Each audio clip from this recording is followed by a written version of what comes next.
প্রতিমন্ত্রী শামা অবৈদ কিছু বলতে চান? হ্যাঁ, মাইক দেন, প্রতিমন্ত্রীকে মাইক দেন। মাননীয় স্পিকার, ধন্যবাদ আপনাকে। আমি জাস্ট একটা কথা বলতে চাচ্ছি চলমান বিষয় নিয়েই। গতকালকে এই মহান সংসদে মুক্তিযুদ্ধ নিয়ে অনেক কথা হয়েছে। তারপরে আমার মনে হয়েছে যে যেহেতু এই সংসদে আমরা যারা আছি তারা মুক্তিযুদ্ধের চেতনা বিক্রি করি না, ধারণ করি।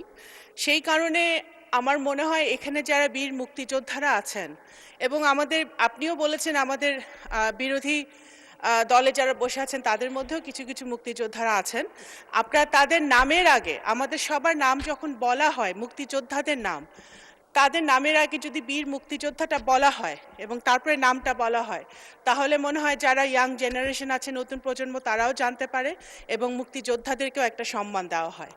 সংসদের ভেতরে যদি আমরা এটা চালু করি, সংসদের বাইরেও এটা আমরা বলতে পারবো, করতে পারবো। ধন্যবাদ।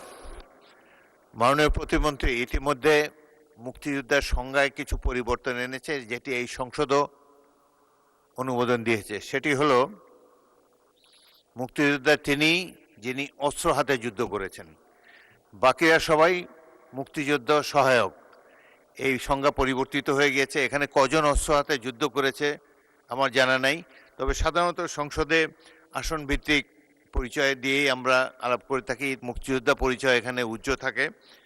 তবুও যদি শিওর হয়ে কারো সম্পর্কে যিনি অস্ত্র হাতে যুদ্ধ করেছেন প্রকৃত মুক্তিযোদ্ধার সংজ্ঞার মধ্যে পড়েন, তাহলে সেভাবে তাকে উল্লেখ করার চেষ্টা করা হবে।